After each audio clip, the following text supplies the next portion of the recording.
Let's all remain standing and let's declare our identity, our calling verse.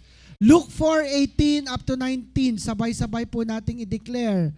1, 2, 3, go. The Spirit of the Lord is upon me because He has anointed me to preach the gospel to the poor. He has sent me to heal the brokenhearted, to preach deliverance to the captives and recovery of sight to the blind, to set at liberty those who are bruised, and to proclaim the acceptable year of the Lord. For our God is Jesus, the Anointed One. And let's declare our identity, our 10 culture. 1, 2, 3, go. I am a blessing. I am anointed. I am a deliverer. I am a good follower. I don't destroy, I build. I am not seasonal. I appreciate everyone and everything. I am part of something big. I am in partnership with Christ and I am not extreme. Muli pa, palakpakan po natin ang Lord. At meron bang first time sa kauna pagkakataon ay nakarating sa ating napakagandang church na puro magaganda at gwapo? Pwede po bang itaas ang kamay? Yan po, may first time po ba dito? Wow, ma'am! Magandang umaga po, sir. Magandang umaga. Hello po, magandang umaga po. Pwede bang kawayan po natin yung mga first time? Halos po nandun sila. I-welcome po natin sila. Palakpakan naman natin ang Lord sa buhay ng bawat isa. Come on. Mari na po tayong maupo. Welcome po, welcome. Welcome po sa mga first timers. Welcome po, ma'am. Boto niyo po ako sa darating na eleksyon. Yan, napakagandang Sunday po. Again, it's a very beautiful Sunday to hear the Word of God. Amen. So, today is March 16. We are in our week 2. Ikalawang linggo ng ating series na Do Hard Things. Sabihin po natin, do hard things. Gumawa ng mga bagay na may hirap. Kasi at katugsong po nito yung ating declaration na araw-araw unstoppable. It means walang kayang pigilan ang kaaway sa buhay natin. Amen. And it means tayo po ay unstoppable. I-declare mo sa katabi mo, you are unstoppable. And alam nyo po, this is our week 2. Last week, pinag-usapan po natin isa sa mga hard things na gagawin. Ay ano nga po yun? Yung holding on to His promises during hard times. Na still kahit mabigat, mahirap ang pinagdadaanan, ay pinanghahawakan ng kanyang pangako. Ano nga po yung 2 points na yon? The first is to stand firm in our faith. And pangalawa po, to speak up, to declare yung mga still magagandang bagay. Yung ating 10 culture, i-declare natin. I-declare mo, I am victorious, I am okay, I am healed. You always declare that. At doon mo makikita na talagang unstoppable ang Diyos sa buhay mo. At kadugsong po nun yung ating verse, yung 2 Corinthians 12, verse 12, it says there, truly the signs of an apostle were accomplished among you with all perseverance, in signs, wonders, and mighty deeds. I-share ko po, meron po tayong 4 na linggo, I think, about this series, Do Hard Things. Ikalawang linggo po ngayon at sabi nga po, pahirap ng pahirap ang pinagagawa ng Diyos. Nandiyan po ba kayo? Ang i-share ko po ngayon ay mas mahirap compared last week. Next po, ang title po na i-share ko ay Forgiving Hard People. Sino po dito ang invested sa politika? Pastor Araki. Alam niyo po, sa mga hindi nakakalam, nag-fasting po ako ng Facebook. Kasi napaka-toxic nung lugar na yon. May mga lampihan, may mga unfriend. Mahirap mahalin ng taong mahirap mahalin. Tingnan mo katabi mo, mahirap ba mahalin yan?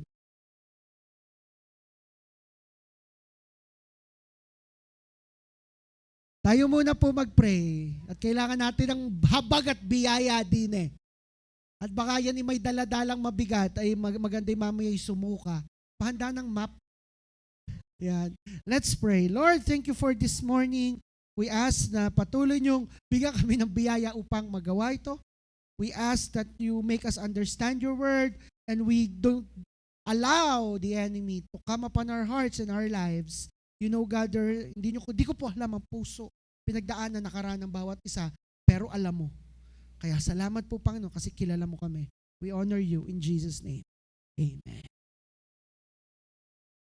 Alam niyo po, ako po ay lumaki, nung ako'y bata, ako po ay walang muwang. Lumaki po ako na walang muang. Alam niyo po ibig sabihin nun? Sabihin nun, hindi ko alam, wala akong kamalay-malay, ang aking magulang at aking kapitbahay pala'y nag-aaway na. Yan. Sino po dito may kapitbahay na kamag-anak? Yan. Kapitbahay na kamag-anak na hindi kabate. Wala naman. Wala naman. O plastikan. Wala naman ganon. Alam niyo po, ako po kasi nung ako'y bata at sa patanda, lagi po ako natambay sa mga pinsang ko, sa kapitbahay namin. Yung po yung unang bahay pa namin sa Batangas, sa Langilan. Napunta po ako sa bahay nila, natambay po doon, namano sa aking tiyahin, sa aking mga kamag-anak doon, na hindi ko pala alam, sinisira na po pala nila kami. Ang akong sa mga hindi po nakakilala sa aking ama't ina, ang aking ama't ina po si Pastor Aman at si Pastora Medi ay sobrang bait. Kasi nasubrahan ng bait. Siguro kung itong langit lang, nasubrahan ng bait. At kapag po may hindi magandang sinasabi sa kanila, wala lang sa kanila. Sana nakuha ko yun. Na kapag sinisiraan sila, parang lalang. Pero may pagkakaiba po ang aking ama't ina. Ang aking ama, ganito po. Pag may narinig po siyang hindi maganda sa kanya o kaya sinira ng aking ama, parang dumaan lang sa kanya. Pumasok sa kaliwang tenga, lumabas sa kanang tenga. Pero kinatatakutan po yun ng mga taong nakapalibot sa kanya kasi matalas po ang bibig nun. Kaya walang masyadong pangit na sinasabi sa aking ama. Pero pag siya nakarinig ng hindi magandang sinabi sa amin tungkol sa akin na parang wala lang sa kanya, minsan nga sinasabi ko sinisip ko, Daddy, pagtanggol mo naman kami. Pero parang wala lang sa kanya yon. Kasi madali po yung makalimot. Yung po maganda sa Daddy, madaling makalimot. Minsan po, pupunta kami sa bahay nila, sa Batangas, sa Greenwoods po. Ayun po ay minsan nagagalit sa amin, nagagalit sa akin. Yung halimbawa, yung tsinelas, iiwan kong madumi, tapos iiwan ko sa loob ng bahay, tagal sa akin, Pina! Yung tsinelas, ganyan. Tapos minsan iniiwan kong buhay ang TV, magdamag o kaya ang washing machine. Ay di ka matic washing machine na may namamatay ng kanya. Di ka ho. Ay minsan yung nagkakalit sa akin, huwag mo daw iwan. Minsan galit na galit yun sa akin, ba't ng tsinelas, ganito, ganyan. Pero alam ko ng technique sa aking ama. Iibahin mo lang ang usapan. Tatungkol sa kanya. Imagine nyo, galit na galit. Alam nyo, ikaw Pina, ganyan. Ay Daddy, sorry po. Alam nyo, gapo si BBM. Ay biglang may nilabas na mga ginto, ganyan. Ay oo nga, cute to eh. Ito nga, may papakita ko sa iyo YouTube. Wala agad. Madaling lumipas sa kanya. Bibigyan pa nun ng, ay Daddy, si Sky nagugutom. Gusto daw ng boncho ng Jollibee. Magbibigay pa yun. Madali lang. Madaling makalimot ang aking ama. Sana nakuha ko yun. Ang aking ina, madali daw makalimot. Sabi niya. Ang aking ina, kung kilala niyo po, sobrang bait. Kung ang technique sa aking ama, ibahin mo ang topic, ang technique sa aking inapurihin mo siya. Sino po yung kasama dito nung last convention, taas po ng kamay, nung December, alam niyo po, sinabi ko sa mga yan, nakita ko, Mami, may bundle ng pampapasko, kulay dilaw. Kantong gawin nyo, dadaan, purihin nyo. Pastora Medi, bless po, ang ganda nyo po, ang ganda ng bago mong buhok, purihin nyo. Tapos mag-aruling kayo. Yung ginawa ni na Charles, ni na Uwan, ni na Gloria, pag-bless, Pastora, bless po, ang ganda nyo po. Siya na Mami naman, ay hindi, glory to God. Purihin ang Diyos.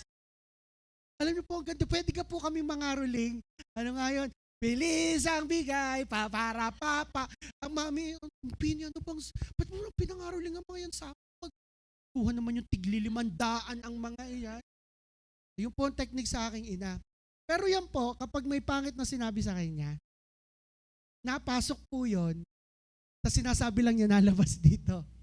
Pero yan po kasi, kunwari niloloko ko, Ma, ba't hindi kayo sumama dun sa kasal? Nung kasama na yung ibang satellite ng JA1, di ka kanasal, ba't di kayo sumama? Alay, ako'y busy, lolokohin ko. Sus, hindi lang kayo kinuha na ninang. Ako'y lang, pwede ko ano pinagsasabi mo. Ang aking pong ina at aking ama, pareho po yung madaling makalino. Hindi ko po nakuha, ako'y walang muwang na may nag-aaway na pala. No, ako'y bata, nung ako'y nagbibinata, wala akong muwang, wala akong pakialam. O kaya, ay magkagalit na pala yun. Kaya palang aking tiyahin, hindi napunta sa aming bahay. Ay, hindi pala tiyahin, yung aming kapitbahay, ay napunta sa aming bahay. Ayun pala para pakiusyoso. Sino po yung, walang aamin. Sino yung may kapitbahay na ano? Di ba? Pero, natutunan ko din na masaktan. Natutunan ko din, kahit mawalang muwang ako, natutunan ko rin pala na masaktan sa mga ginagawa ng ibang tao. Kasi nung ako'y bata, namana ko nga sa kanila, wala akong pakialam. Kahit ako ay nakawan mo ng Jolen, itulak-tulakan mo, wala akong pakialam, pero natutunan ko din po nasaktan. Naalala niyo po ba yung first time nyong masaktan? Sino po dito? O ang naalala nyo ay yung pinakamasakit na nangyari sa inyo. Yun, di ba? Hindi natin naalala yung first time na saktan. Ang naalala natin yung pinakamasakit o yung pinaka-recent na nangyari sa atin. Pag po nag-asawa kayo, sabi daw po, dahil biyaya po ng Lord, ako po'y pwede nang magkasal. Yan. At palakpakan po naman natin ang Lord sa bagong kasal. Si Architect John Mark at si Engineer Gloria. Tita Beth, di nyo ba alam kasal ng anak nyo? Hindi alam. Ay, grabe. Wala kayo? Lagot, patay. Hindi po, dinemo ko lang po sila. Sila po yung naglakad sa altar. Yan. Sa RJ nga po, hindi abay eh. Yan po. So, isa sa mga paalala ko sa mag-asawa, wag na. Lagi nyong kakalimutan pag ano nga yun? Wag nyong aalalahanin yung mga dating ginagawa. Huwag niyong hahalukayin yung nakaraan. Ang aking asawa po, hindi po nun ginagawa. Pati ako, hindi po niya naalala lahat ng ginawa namin. Kasi past is past. Sabi niyo nga, past is past. Kasi po, alam niyo po sa Bible, quick recap lamang po, may isang Bible character, ang pangalan po ay Joseph. Sabihin po natin, Joseph. Si Joseph po ay apo sa tuhod ni Abraham. Ang apo po ni Abraham ay si Jacob. Si Jacob po ay may 12 anak na lalaki. At ang pang-12 ay si Joseph. Ilan po ang anak ni Jacob? 12. Ngayon po, buksan po natin ang ating mga Bibles. Yan, ating mga Bibles. Maganda po, may dala po tayong Bible. Buksan po natin ating mga Bibles sa Genesis 37, verse 3. Basahin po natin yung verse 3. 1, 2, 3, go.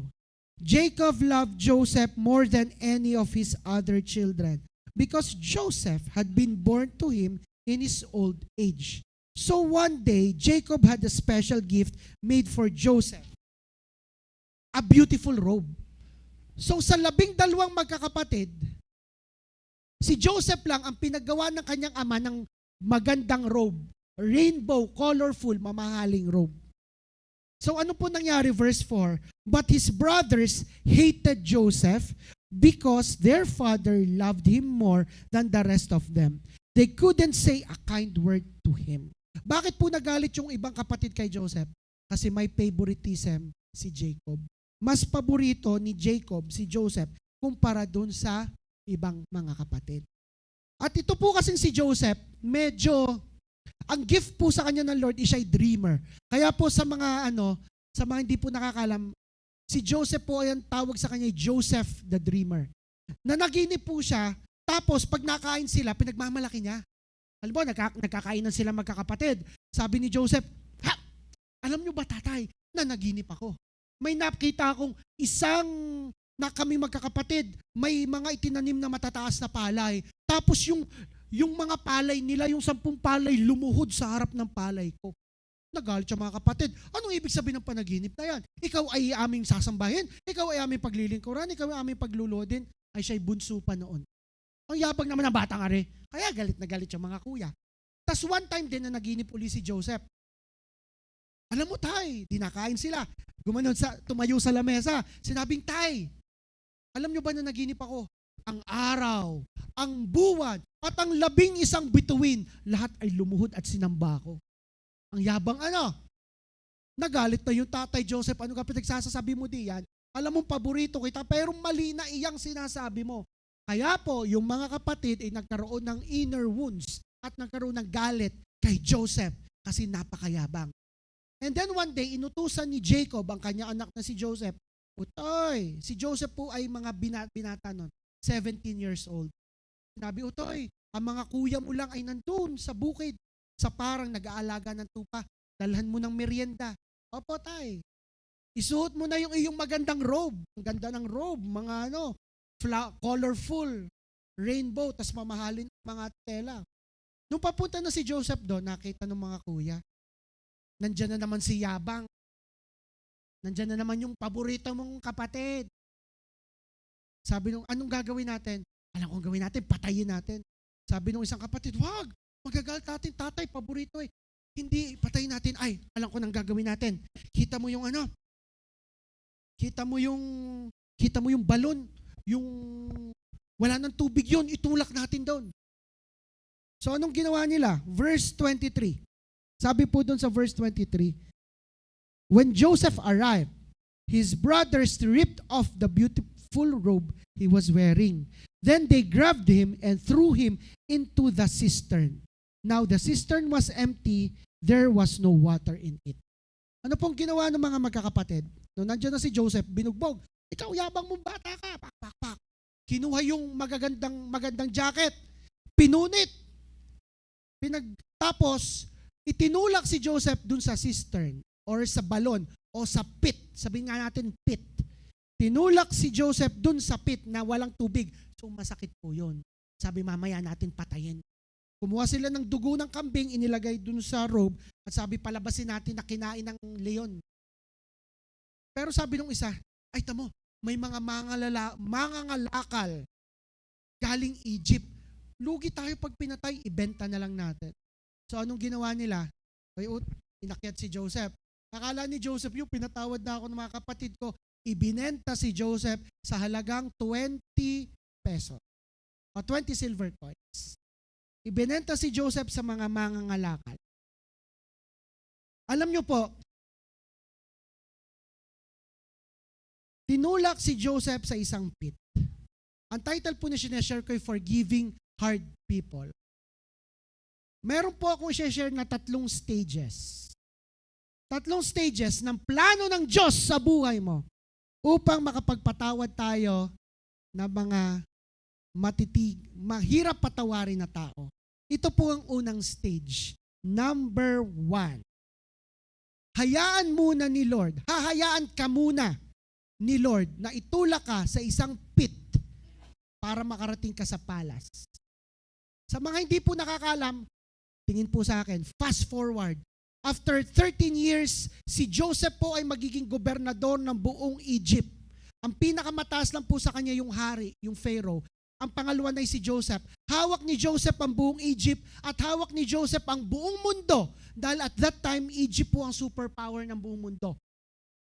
So si Joseph po ay nakarating sa palasyo. Siya ay sobrang makapangyarihan. Pero bago makarating si Joseph doon, itinulak muna siya sa pit. Ulitin ko, hahayaan ka muna ni Lord na itulak ka sa pit para makarating ka sa palace. At lalagyan ko ito ng malaman-laman. Makinig po kayo sa akin. Tingin po kayo sa akin. Ang tutulak sa iyo ay yung pang mga taong malalapit sa iyo. Usually, ang mga masasakit na salita, ang mga desisyong babasag sa atin ay manggagaling pa sa mga taong minamahal mo, sa mga pamilya mo. Deserve ba ni Joseph na itulak siya ng kanyang mga kapatid? Pwede, maaari, yabang kasi. Tunay naman, mayabang si Joseph. Pwede namang hindi na siya tumayo sa lamesa at sabihin yung mga panaginip. Maring dapat naging sensitive man lang si Joseph. Uy, tingnan mo ka muna ang kwento dyan. Pero sa tunay, nasunod lang naman si Joseph sa pinagagawa ng Lord sa kanya. nasunod lang si Joseph na i-share yung mga panaginip ng Diyos sa kanya. At alam nyo ba, sa mga nasunod, sa mga pinagagawa ng Lord sa kanya, i-expect mo, may pushing, may persecution. So, pastor, hindi na pala ako susunod sa pinagagawa ng Lord. Hindi na pala ako maglilingkod, hindi na ako sisimba, hindi na ako magbabasa ng Biblia. Ayoko kasing masaktan, ayoko kasing may tulak. Kung hindi ka susunod sa Lord, hindi ka makakarating sa palasyo. Hindi ka makakarating sa palace. Hindi ka makakarating sa position. Hindi ka makakarating sa promised land. Pangalawa, promise, the pain of pushing is very worth it.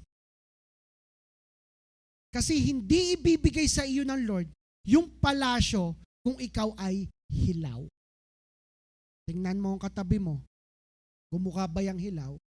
O mukha ba yung sunog? Huwag mawawala ang tingin mo dyan, tingnan mo uli. At usually, ang tutulak sa iyo ay di lang yung kapatid mo sa bahay, kundi yung kapatid mo sa simbahan. Usually, nakakita po ako dati ng kambal. Kung may kakilala, may kaibigan ng anak niya kambal. Bata pa. Mga kabago lamang tumayo. Yung isang kambal, may nakuha laruan, bola. Ang ginawa ng isang kambal, gusto ko din. Alam niyo ginawa ng isang kambal, itinulak. Umiyak yung kakambal kasi itinulak. Bata pa mga yun ha, walang nagturo doon na. Agawin mo yan, itulak mo.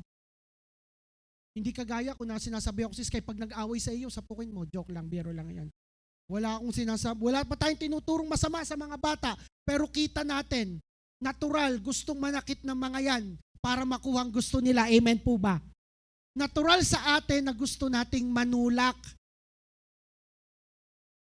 Tandaan po natin, hurting people hurt others. Hurt people hurt people. And usually unknowingly. Hindi natin sinasadya dahil hurt tayo, nakakasakit din tayo ng iba. And again, dahil po ang simbahang ito, gaya ng simbahan sa bawat lugar sa Pilipinas, our church is not a museum of the holy, of the righteous, but our church is a hospital, a place for the broken, for the hurt to know Jesus. Maraming papasok dito na hurt. Maraming papasok dito na nasaktan, makakasalanan, at nangangailangan. And we are all broken. Kaya unknowingly, maaaring itulak ka niyan. Hindi naman yung itulak na literal, na yayakagin ka sa balcony. Huy pre, tamong ganda sa balcony, sa mamaya itutulak ka pababa. O kaya naglalakad kay sagdan, itutulak ka. No, hindi ganon. Yung itutulak ka niyan sa puso't isipan niya. Yun ang mas masakit na tulak, itinutulak ka niya sa puso't isipan niya. Take note po, hindi maiwasang may maitulak ka sa pit. Aware ka o hindi. Hindi rin maiiwasan na maitulak ka at masasaktan ka. Ulitin ko, hindi maiwasan makatulak ka kasi nasasaktan ka. Hindi maiwasan na maitulak ka at masasaktan ka. Pero, asan ng Diyos doon? Hinayaan at kailangan. Sabihin nga po natin, hinayaan at kailangan. Taas po ang kamay ng mga AG leaders dito. Yan. Taas ang kamay. Palakpakan naman natin ang Lord sa buhay ng bawat isa. I am so proud kung kanina po may nakita po kayong video doon. May dalawa po tayong bagong A-group leader, si Angela at si Franz. Palakpakan naman po natin ang Lord sa buhay ng bawat isa. Sa kanila, I honor God through the lives of Angela and Franz. Talaga yung burden at passion na makapagdala at makapag-lead ng tao ay talagang mahirap. Alam nyo po, nakakatuwa rin si Eli, nag-oo last week. Pag-launch po ng Anointed Professional, magiging life group leader ako. Palakpakan naman natin ang Lord sa buhay ni Eli. Yan. At alam nyo po, napakaraming AG leaders. Yan yung makikita nyo.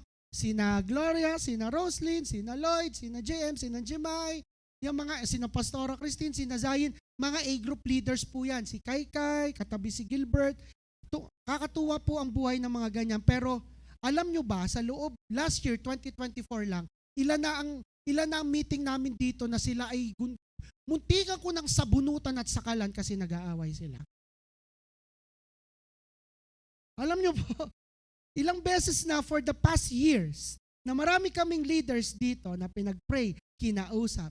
At may mga hindi kayo mapapansin, kala ko magkakaibigan na mga yon pero may isang nakaupo doon, humiwalay. Ilan na ba ang kinausap ko sa balcony at naiyak at sinabi sa akin, Pastor, ayoko na. Ilan ang hanggang alas 12 ng gabi sa bahay namin sa Lanay may naiyak at kinakausap namin. Nakailang gano'n na po. Ilang beses na.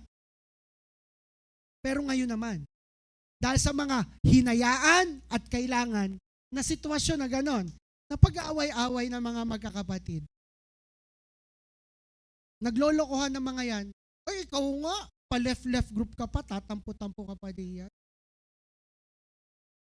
At may mga realization sila, alam mo, oo nga, kaya kita binackstab dati dahil magkaiba tayo ng personality.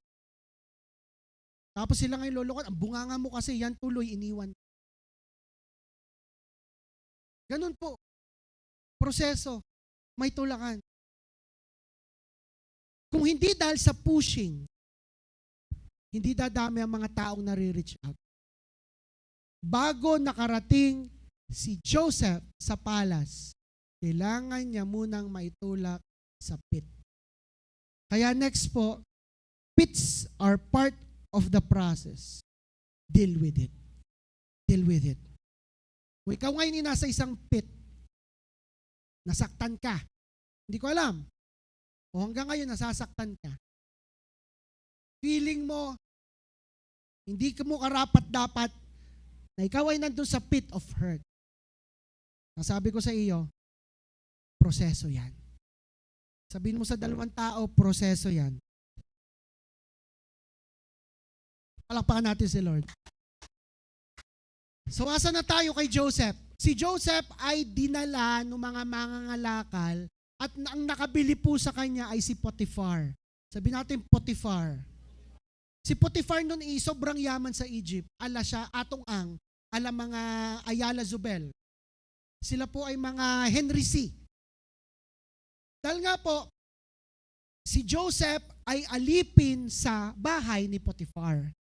Sabi po sa Genesis 39 verse 2. Ang ganda po nito. Genesis 39 verse 2. The Lord was with Joseph, so he succeeded in everything he did as he served in the home of his Egyptian master. Ito hindi ko na kailangan sabihin tong verse na ito, pero sasabihin ko pa rin. Sabihin nyo nga doon, the Lord was with Joseph, so he succeeded in everything. Paltan nyo yung Joseph, gawin yung pangalan nyo. Sabihin mo, the Lord was with Finney, so I succeeded in everything. Dahil kasama mo si Lord, magtatagumpay ka sa lahat. Asan si Joseph nun? Nasa palasyo?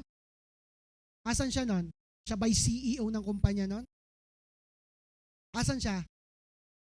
Katulong. Nagsaserve. Alipin. Pero successful siya. Bakit? Kasi kasama niya si Lord. Dahil kasama niya si Lord, pinromote siya ni Potiphar. Ginawa siyang tagapamahala ng kanyang malaking mansyon. Tagapag-alaga ng maraming kabayo, mga camel, mga hippopotamus, mga Tyrannosaurus Rex. Siyang nag-asikaso ng lahat ng branch ng SM ni Potiphar. At kung babasahin yung verse na yan, hindi ko na pinost, sa mga may Bible, kung makikita nyo doon ang verse 6, sabi doon, Joseph was very handsome and well-built man. Kung kasama mo pa si Lord, napogi ka. Tingnan mo nga yung katabi mo. Kung kasama niyan si Lord. Kung hindi niya kasama si Lord, alam na. Sabi mo sa atin, manghiso ka naman. Dahil sa sobrang pogi ni Joseph, yung asawa ni Potiphar, naaakit. Niyayakag. Sabi, Utoy, pwede bang pagtimpla mo naman ako ng coffee? At padala sa aking room, ay alam ni Joseph, si Joseph ay may takot sa Panginoon. Pagpipili kayo ng mapapangasawa nyo, yung may takot sa Panginoon. Yung yayakagin ka sa simbahan, hindi sa luklukan. So, Joseph, hindi po. Tapat ako sa Lord. Araw-araw niyayakag, wala ang boss mo. Hindi po, ma'am. Honest po ako sa Lord. One time, to cut the story short, one time na frame up. Hinila, nadala yung balabal, tapos nung umuwi yung si Potiphar, na nag-iyak-iyakan yung babae, pumunta dito si Joseph, gagasahin ako. So, anong ginawa? Galit si Potiphar, pinagkatiwalaan kita, ganyan-ganyan. Binugbog, ipinakulong. Ipinakulong si Joseph. At siya po ay from a slave ay naging prisoner. Alam niyo po, so nandun siya sa kulungan.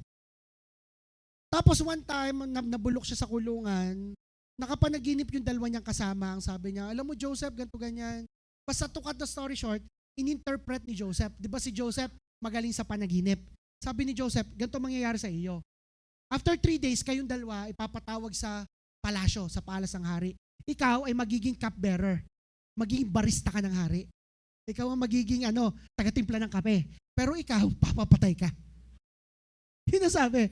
After 3 days, natupad. Parang pinapunta sa palasyo, yung isa ginawang barista, galing daw magtimpla ng Spanish latte. Yung isa pinugutan ng ulo.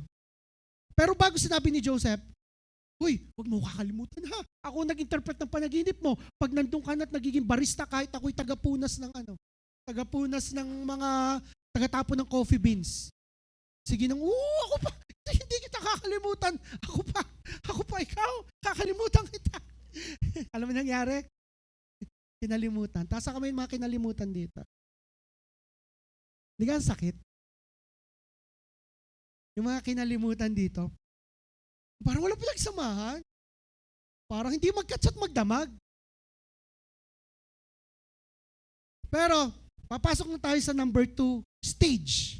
Pangalawang stage, there will be a season in prison. That you will feel, Lord, tapat ako sa iyo. Lord, nasunod ako sa iyo. Lord, loyal ako sa iyo at sa iyong salita. Pero bakit mo ako hinayaang masaktan? How many times na nasaktan si Joseph? Nasaktan siya ng kanyang kapatid, ni Potiphar. Loyal ako kay Potiphar. Loyal ako sa iyo. Hindi ako nagnanakaw ni piso. Pinakulong mo ako. At loyal siya sa ropa niya sa prison, sa tropa niya. Kinalimutan siya.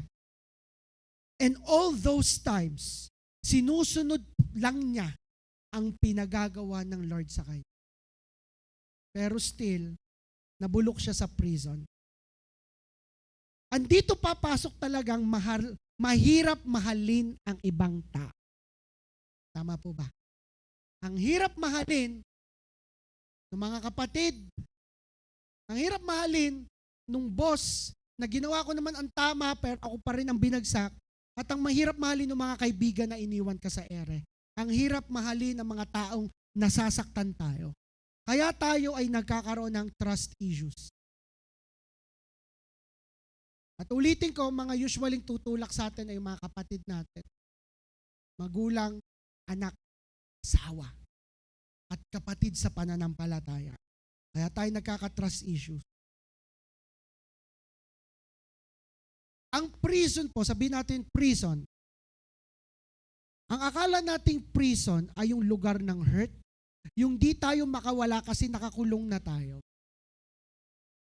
Pero ang prison ay magiging prison lang kapag hinayaan mo.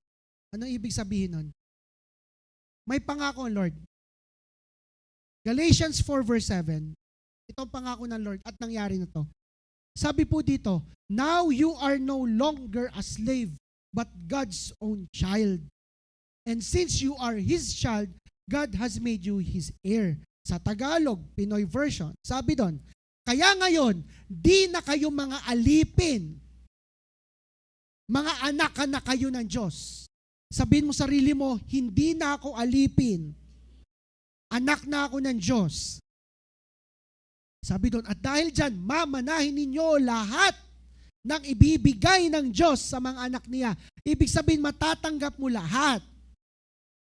If you are in a prison of hurt, nasa prison ka na you feel walang nangyayari sa akin, nasunod naman ako sa Panginoon, ba't ganun pa rin ang nararamdaman ko? Ako na may naglilingkod sa Kanya.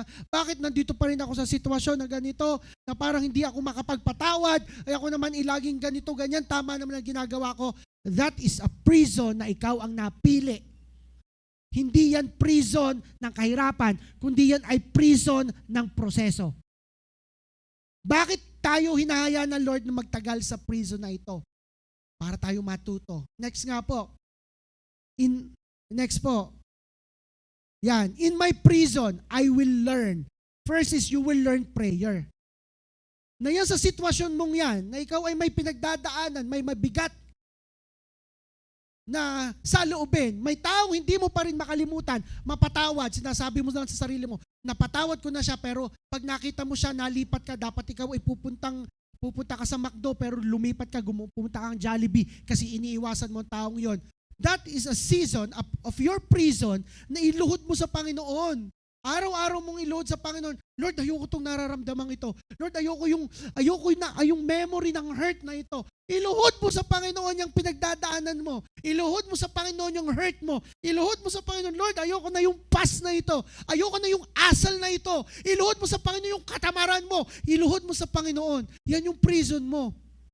Hahayaan ka ng Lord na maranasan mo na yan para manalangin ka. For you to pray. You will learn to pray. The next is, you will learn patience.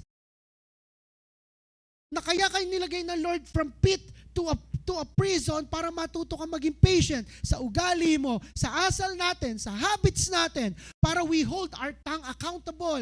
Na kaya pala tayo nilalagay ng Lord sa prison para maging patient tayo sa ating dila, hindi yung dire-diretso tayo, na tayo'y kung ano-ano sinasabi sa ibang tao. Tulak tayo ng tulak sa ating isip at puso ng ibang tao. We should learn we should learn to be patient. We should learn to hold our tongue accountable. Amen po ba? And in your prison, you will also learn the process. You will learn na kalooban ng Diyos na maranasan mo yan. Hindi will ng Lord na bumagsak ka, pero kalooban ng Lord na maranasan mo yan kasi kailangan. At mamaya natin pag-uusapan yan. You know our bishop?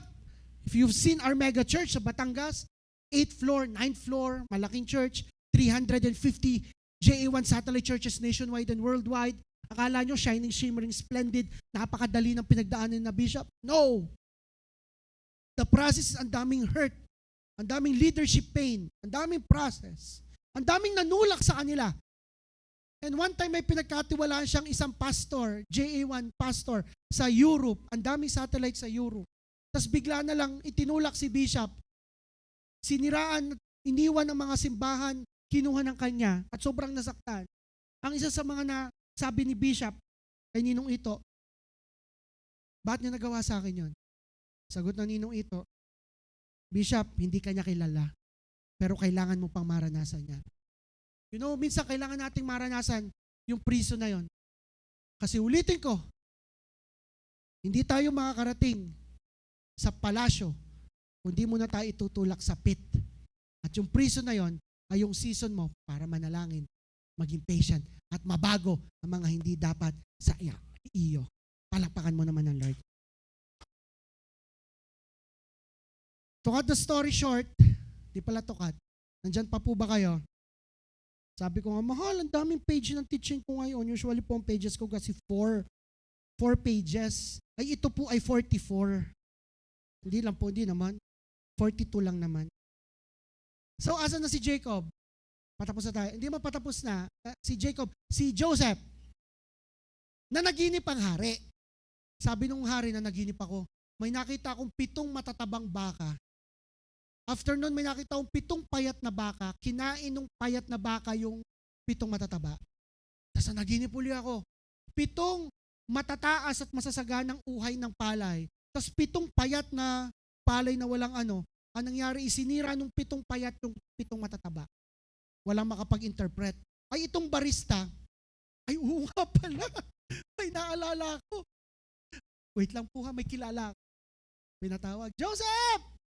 May kakilala ko. Kasama ko dati sa Rehas. Katsungkihan ko dati. Joke lang. Ano ako dati? Biro lang. Patawag nyo. Nakita sila. Uy, pre! Sabi ni Joseph, ikaw, kinalimutan mo na ako. Hindi hindi kita kinakalimutan. Nag-chat-chat ako sa iyo. It's been 3 years. Ay, 3 taon na pala. Anyways, naginip ang hari. Ito ganyan. Pinatawag. Sa madalit sabi na interpret. Magkakaroon daw ng 7 taon na sobrang sagana at magkakaroon ng 7 taon na sobrang taghirap.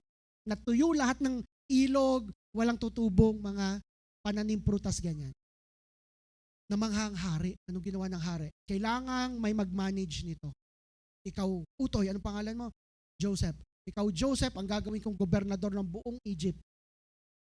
Na ako ang pinakamataas at ikaw ang pinakapangalwa. Lahat ng mga yan, mga general na yan susunod sa iyo. Wow. Na-promote na si Joseph. Kasi naging faithful siya sa Lord. Amen. Na-promote siya. So dumaan yung 7 taon na sobrang sagana. Anong ginawa ni Joseph? Nag-ipon, nag-imbak, nag-prepare. Tapos dumating na yung 7 taon na taghirap. Ngayon po yung naging taghirap na yun, hindi lamang sa Egypt, kundi buong mundo. So bawat tao sa buong mundo napuntang Egypt para bumili ng pagkain, ng mga supplies. So iba't ibang lahi ang napunta. So si Joseph ang namamahala.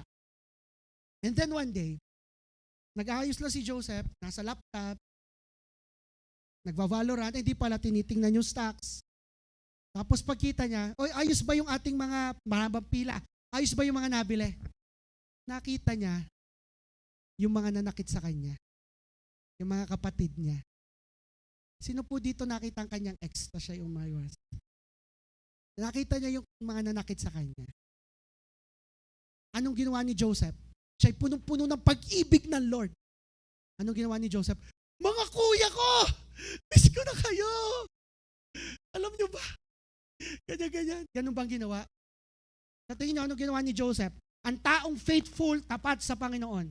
Anong ginawa ni Joseph? Yan yung mga nanakit sa akin. Sundalo, patayin lahat ng mga yan! Ganun bang ginawa ni Joseph? Hindi rin. Ganito po ang ginawa ni Joseph. Nakita niya, mga kapatid, ang gagawin ko. Kasi alam mo, kahit gaano ka katapat sa Panginoon, kapag nasaktan ka, nasaktan ka. Hindi ko yung pwedeng ikaila.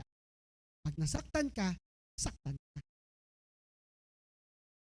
Di bumili. Inutusan ni Joseph. Pre, yung kanyang katiwala, kita mo yung 10 yun. Pakainin mo. Ipinakain. Nakita yung magkakapatid, papakainin kami. Ano yung pinakain? Tapos bumili ng mga sako ng bigas, palay, kung ano-ano, mga prutas. Sa bawat bag, sa bawat sako ng mga yon, yung binayad nila na ginto ay ibalik mo, ilagay mo sa loob. At yun, umalis na sila. Nung nakalayo na sila, ang ginawa ni Joseph, pinahabol. Pahabol mo mga yan, nagdakaw yung mga yun sa akin. Nung pinakapalit, sabi ng mga magkakapatid, ay siyempre, hindi kilala nung magkakapatid si Joseph. Kasi ang alam nila, yung kapatid nila na tinulak nila at ibinenta nila, patay na. So hindi nila alam na si Joseph yun. So takot na takot sila, ay yun ang pinakamataas sa buong mundo, pangalawa sa hari. So takot na takot sila, anong gagawin natin? Promise po wala kaming ninakaw. Buksan ang mga bag, mga sako. Pagbukas ng mga bigas, may mga ginto. Takot na takot sila. Tagasan ba kayo? Hindi po, wag niyo po. Mayroon po kaming ama na naiwan namin doon. Yung kanyang ama, yung si Kakang Jacob. Si Kakang Jacob, meron po kaming ama doon. Tapos may kapatid po kaming isa pa na mas maliit. Hindi alam ni Joseph, may isa pa siyang mas batang kapatid. So ganitong gagawin ko. Yung siyam sa inyo ay bumalik. Tapos yung isa sa inyo ay makukulong. At wag kayong babalik dito na hindi nyo dala yung bunso. So ang ginawa nila, yung isa naiwan, si Ruben, tapos yung mga magkakapatid umuwi sa ama. Galit na galit yung ama. Ito na nga yung paboritong anak. Pinatay nyo na nga yung aking paboritong anak na si Joseph. Tapos, hindi pala pinatay nyo. Namatay na nga kasi hindi alam na binenta. Namatay na nga. Tapos itong aking bunso, hayaan mo pa.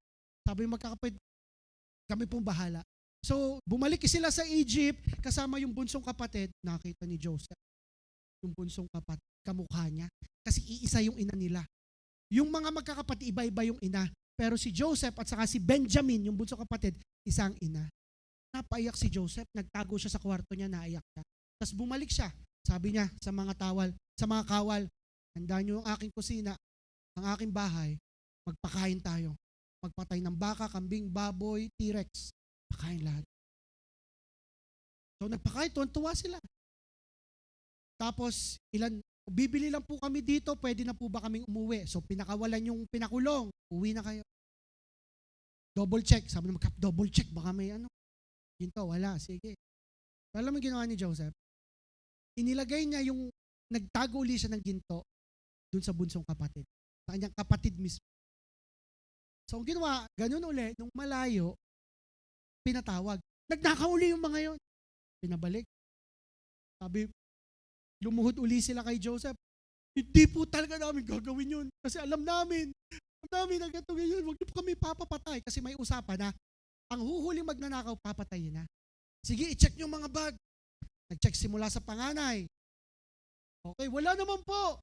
Ayong sa bunso. May nakitang ginto uli. So sila, luhod.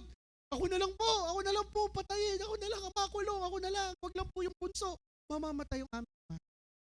Doon na-realize ni Joseph, yung proseso from pit to prison to palace, kalooban pala ng Panginoon. At doon niya sinabi, mga kuya, ako to si Joseph. Niyakap niya mga kuya niya. Sinabi, Joseph, ikaw ba yan? Oo, ako to, ganito, ganyan. Ako to. Doon ako pupunta sa last stage. Keyboardist please, full band. Doon ako pupunta sa last stage. Makakarating ka lang from prison to palace kung handa ka ng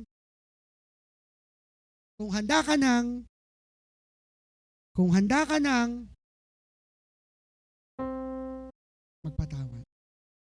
God knows makakaya ni Joseph. Alam niya yon. Madali ba? Hindi. Mahirap. Pero kung yung offense, yung bigat, ay hanggang ngayon, hawak mo pa rin. Pastor, hindi mo alam ang ginawa sa akin. Hindi mo alam ang sinabi sa akin. Hindi pa naman din siya nagbabago, papatawarin ko, tas ganun pa rin. Oo, hindi siya nagbabago, pero doesn't mean ikaw ay hindi rin. Balik ako. Kung hanggang ngayon, hawak mo pa rin yung offense, di mo pa rin mapatawad ang magulang mo, yung kapatid mo, yung anak mo, yung kasama mo sa church, hindi ka makakarating sa palace, hindi ka makakarating sa position na yun, hindi ka makakarating sa promised land. And then pinatawag ni Joseph ang kanyang ama, si Jacob, pangalang ay Israel. Pinatawag niya ang kanyang tatay na sobrang tanda na. Pinapunta niya sa kanyang palasyo. At nung nagkita si Joseph at ang kanyang tatay, nagyakapan sila, nag-iyakan. At humingi ng tawad si Joseph, tay, patawarin niyo ako ganyan. Nagkapatawaran sila magkakapatid. Sabi ng mga kapatid, Joseph, sorry talaga. Pangit ang ginawa namin sa'yo dati. Sorry. Pero alam niyo, sinabi ni Joseph, Genesis 50. Sabi sa Genesis 50 verse 20,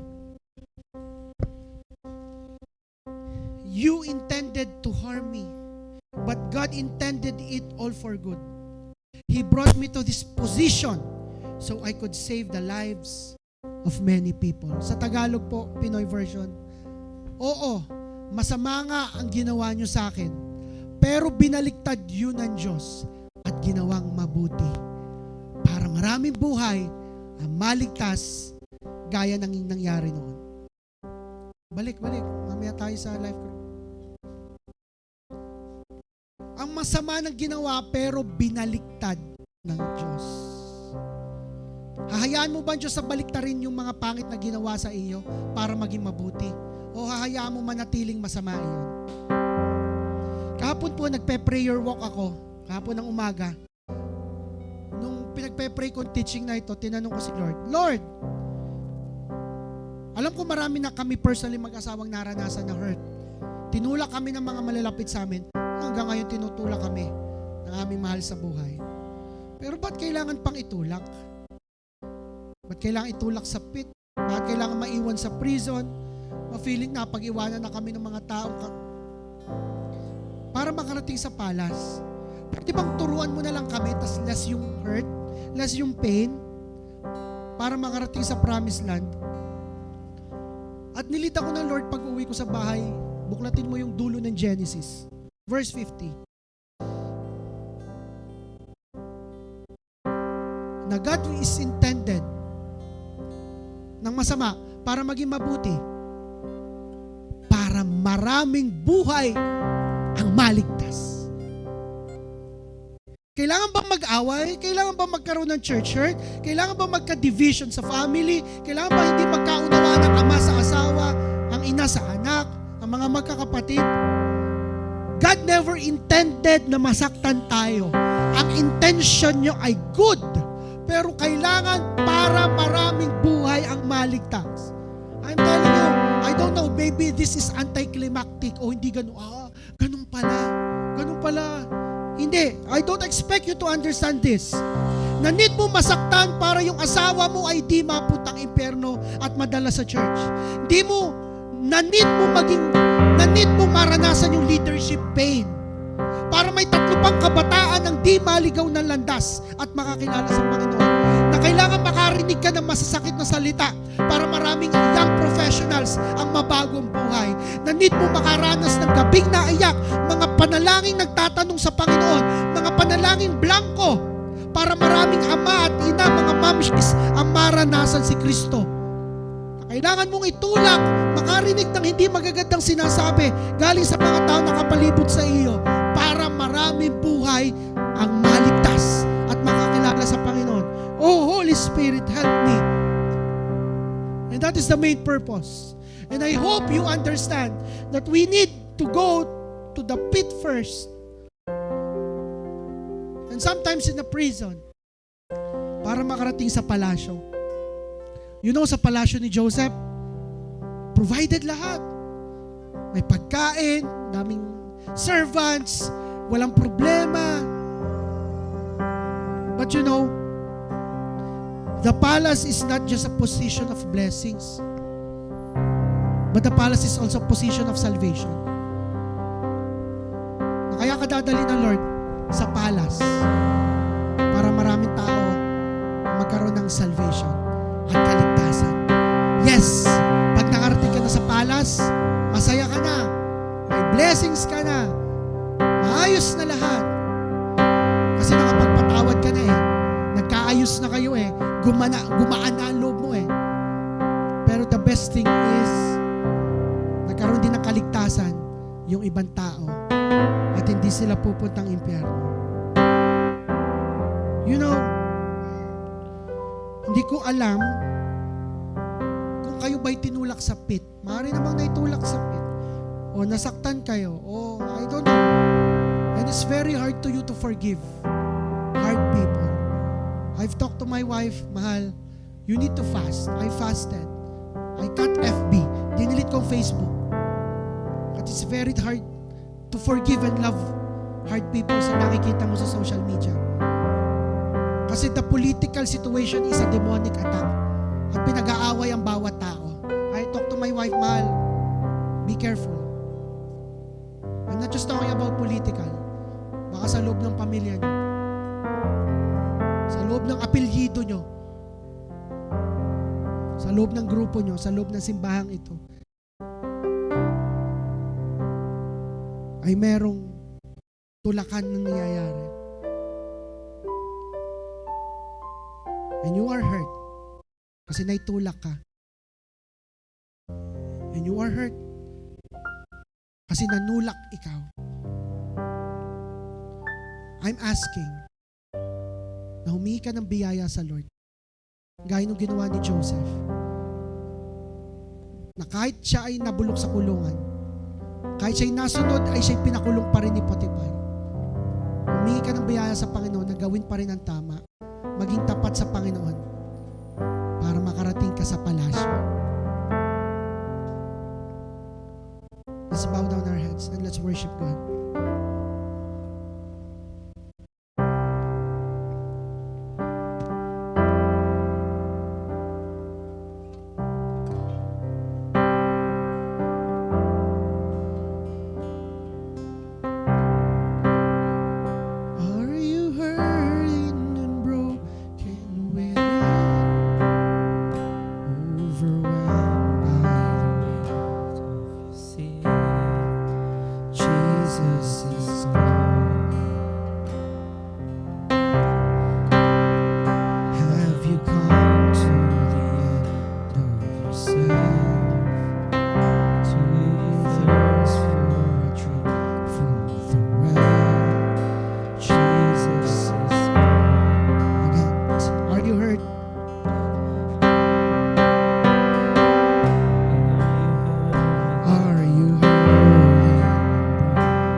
To the story na tinulak ka or nanunulak ka or ang tagal mo na sa prison, I want you to stand up right now. It's a sign of honesty. You don't have to stand up. Wala kang kagalit, wala kang kabigan.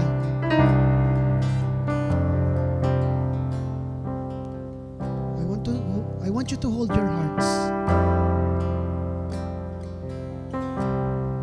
At lumapit ka sa Panginoon at sabihin mo lahat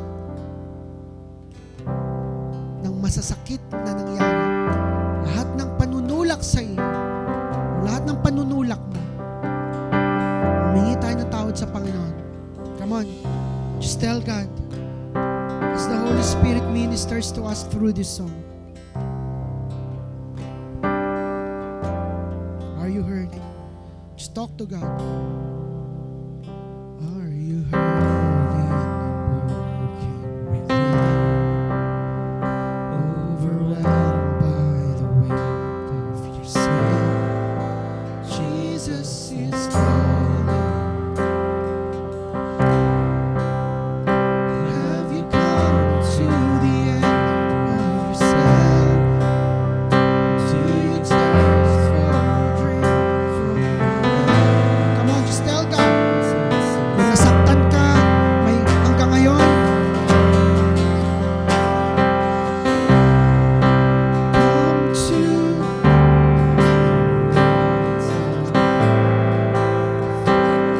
If recently may sinabi sa'yo ang papa mo na nasaktan ka, ibigay mo yan sa Panginoon right now. Oh, come to na hanggang ngayon, naladala mo yung mga salita na sinasabi sa iyo ng magulang mo na wala kang kwenta, na kinukumpara ka sa mga kapatid mo at sa mga pinsan mo. Come on, sabihin mo sa Panginoon,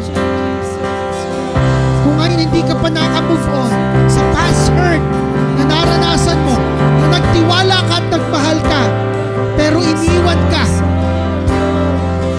Come on, just give it to God. Sabihin mo yan sa Panginoon. Huwag kang mahiyang iiyak yan ngayong oras na to. Come on, sabihin mo sa Panginoon, Panginoon, nasaktan ako. Come on, nahihirapan ako, Lord.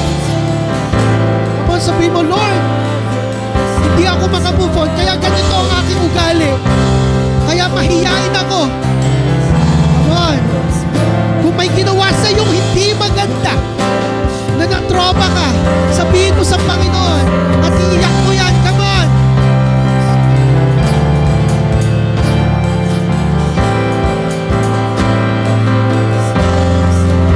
Come on, just tell God. Come on.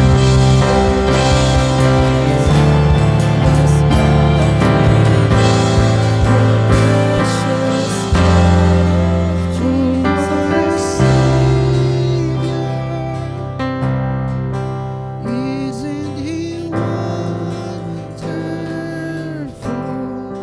Sing hallelujah. Christ is risen. Oh, come on, just give it to God.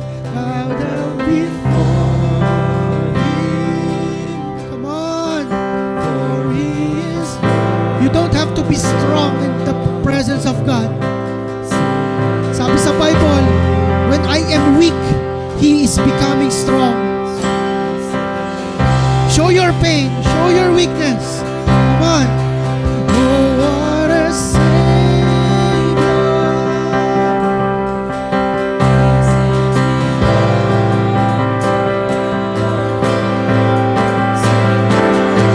O kung ikaw naman ang nakapanulak, dahil na-hurt ka, gumanti ka, may ginawa ka, may sinasabi ka sa puso't isip mo, ibigay mo yan sa Panginoon. Come on. Ibigay mo yan sa Lord. Kung nakasakit ka ng iba, give it to God.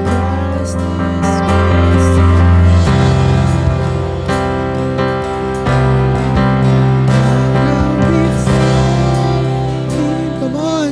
Knowingly, nagalit ka sa tao yun. Hindi mo lang kamag-anak.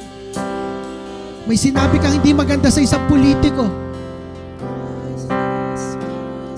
Come on. Hindi tayo makakarating sa palasyo kung may sinasabi tayong hindi maganda. Come on, hihingi mo ng tawad dyan sa Lord. Yes, unfair. Pero kailangan mong hingi ng tawad dyan sa Lord. Huwag na tayong makigalaw sa political hurt, o demonic political hurt na nangyayari ngayon. Come on.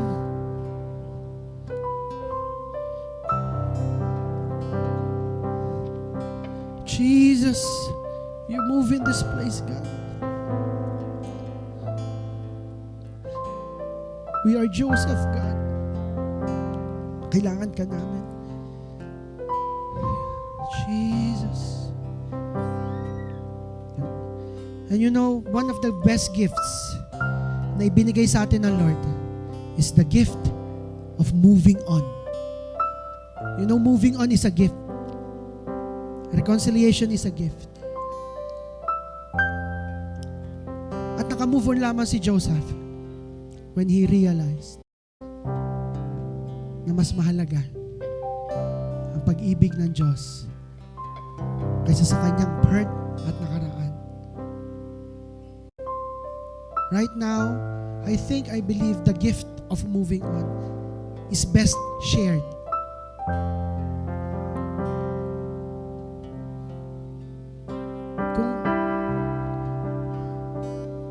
Can you find a person and hug that person? Kung may kakilala kang hurting, kung may atraso ka sa anak mo, sa magulang mo, sa asawa mo, sa kapatid mo sa pananampalataya, can you hug that person right now and say, I'm sorry? Kung hindi pa kaya, okay lang. It will not be cringy, it will not be awkward. Kasi ang pag-ibig ng Diyos ay hindi awkward.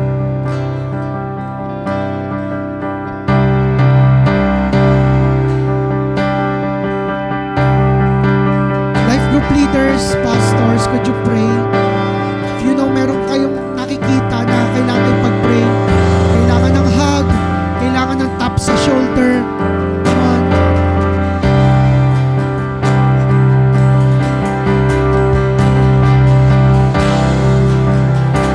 Boys, come here. Dito, marami dito.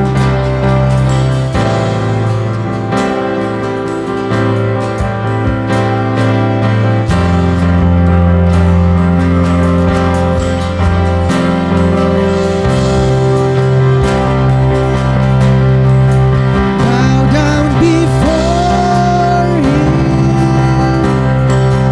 for He is Lord of. Pastors, pray. Come on. Leaders, you're in a position to minister.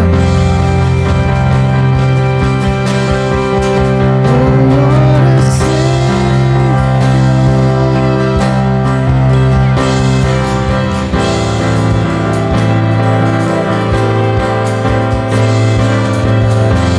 Kung naiyak ka, tapikin mo lang ang taong yun. Tapikin mo lang. Alam na yun.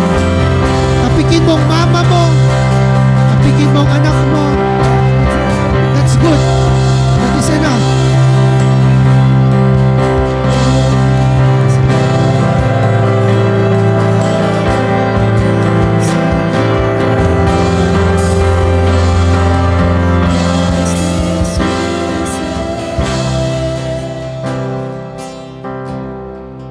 Oh, what a Savior. Isn't He wonderful? Sing hallelujah, Christ is risen. Down before Him. Come on. Come on. Share the gift of moving on. Come on. Sing hallelujah, Christ is risen.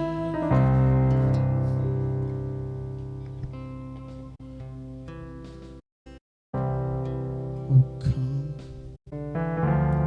The altar, the precious arms are open wide. Forgiveness was bought with the precious blood of Jesus Christ.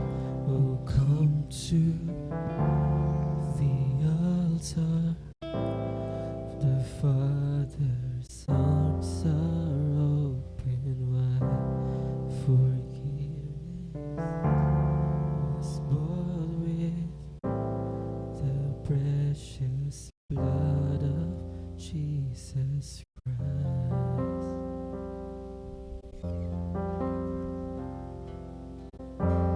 Sabihin mo sa katabi, mahal ka ng Diyos.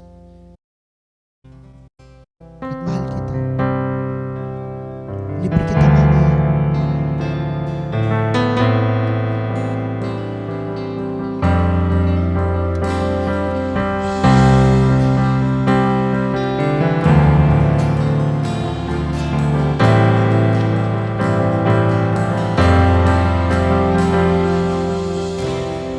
Palakpakan natin ang Lord. To God be the glory. You know, it's hard to forgive, mahirap magpatawad sa mga taong paulit-ulit. But remember this. Remember these three. Pakinggan nyo lang teaching na ito, memorize nyo. Remember the story of Joseph. I believe we are nearing 2 oras sa teaching na ito. But I think it's worth it. May mararanasan pa kayo. But God is good. And we need to go to the palace. Kailangan nating makarating sa palasyo. Sa promised land. Kasi marami pang kailangan maligtas. Amen. To God be the glory. In Jesus' name, amen.